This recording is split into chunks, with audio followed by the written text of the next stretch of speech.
Et bonjour à tous, c'est Morgan Conteur et on se retrouve pour ce dernier épisode du RPG Day. Et j'espère que toute cette série vous a plu.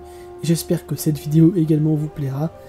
Et dites-moi en commentaire un petit peu sous cette vidéo. C'est vrai que je ne vous l'ai pas dit tout au long de ce mois, mais dites-moi, faites-moi une liste de vous, répondez aux questions du RPG Day si ça vous dit.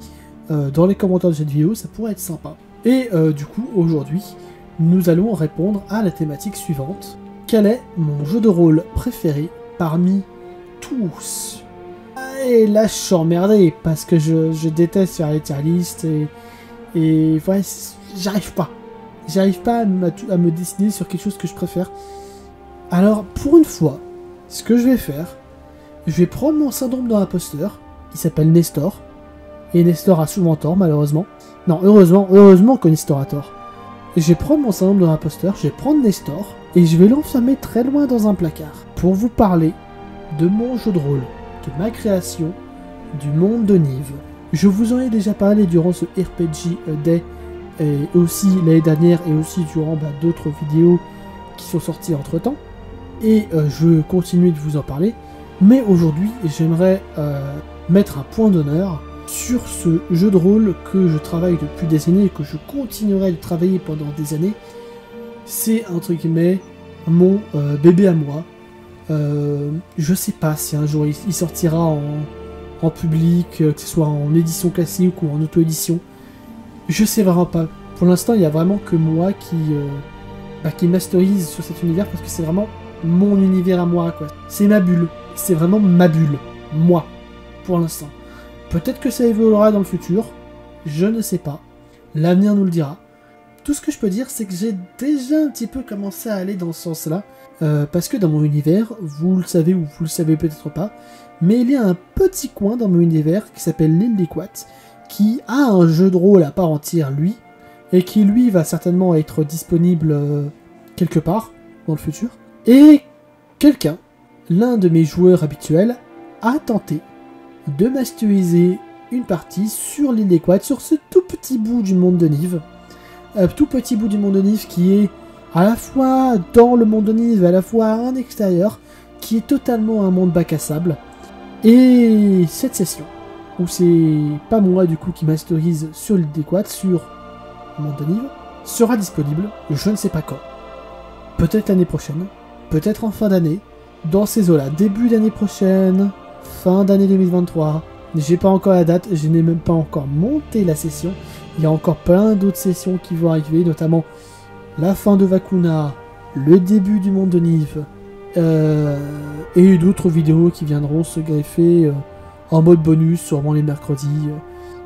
Pour en venir au monde de Nive, du coup, voilà, c'est un jeu de rôle que j'ai créé au fur et à mesure des années. Pour moi, ce qui définit vraiment le monde de Nive, déjà c'est le système de magie.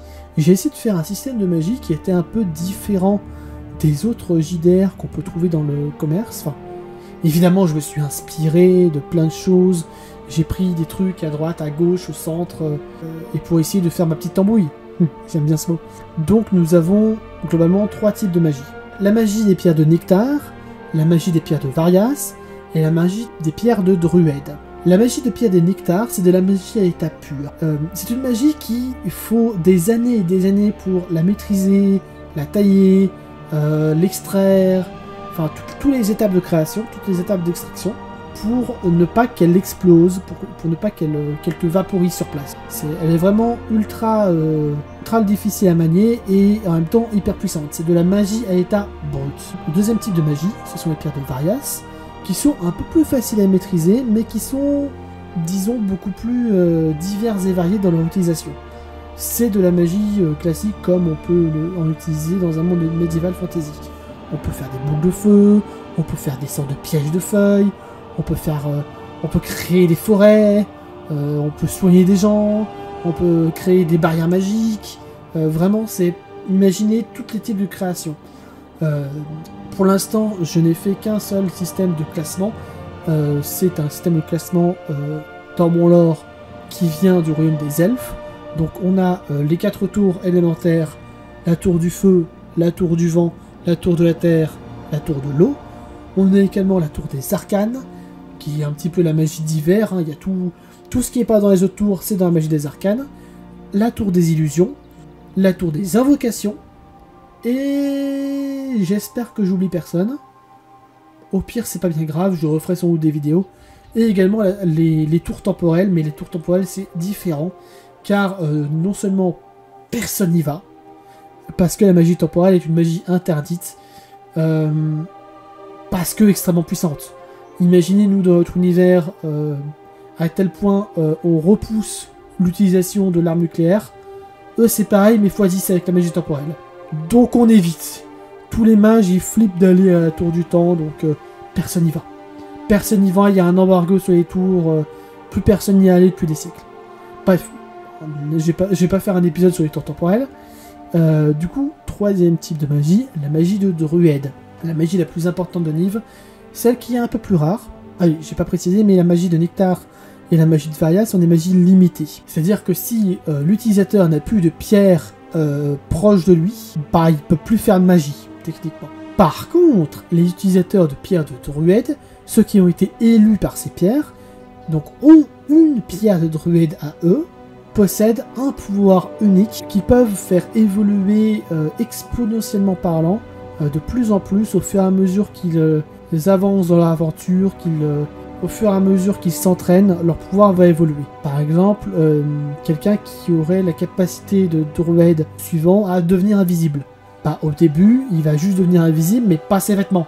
Et au fur et à mesure du temps, il va totalement devenir invisible, il peut même devenir un fantôme, ou techniquement ne plus exister, mais quand même être là, donc survivre dans une réalité, enfin pas dans une alternative, mais genre entre deux plans, et pouvoir voyager comme ça ultra facilement. Voilà, c'est pété, oui, les pierres de druide, ça peut aller jusque là, en termes de leveling. Très peu de personnes arrivent à ce niveau-là, honnêtement, voilà. Mais voilà, tu peux faire plus de choses qu'avec de la magie classique. T'as une magie illimitée, mais tu y resteras à un seul pouvoir. Après, un utilisateur de pierre de druide peut également maîtriser d'autres types de magie.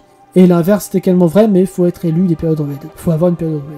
Vous avez tout compris? En tout cas, c'est pas grave, je referai sans doute d'autres vidéos sur chacune des pierres. Peut-être dans l'année, peut-être l'année prochaine. Je peux déjà vous dire qu'en fin d'année, il y aura une vraie vidéo de présentation du monde de Niv pour par exemple les nouveaux joueurs qui arriveront sans doute plus tard. Donc cette vidéo sortira en fin d'année.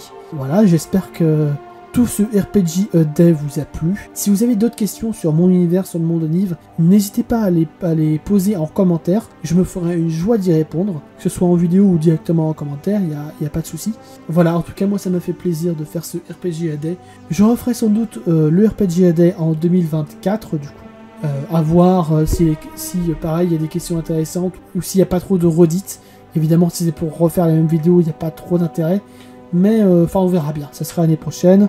On a le temps de voir venir. En tout cas moi je vous dis à plus pour de prochaines vidéos. Je crois que la prochaine vidéo c'est encore une vidéo sur Vakuna. Un épisode.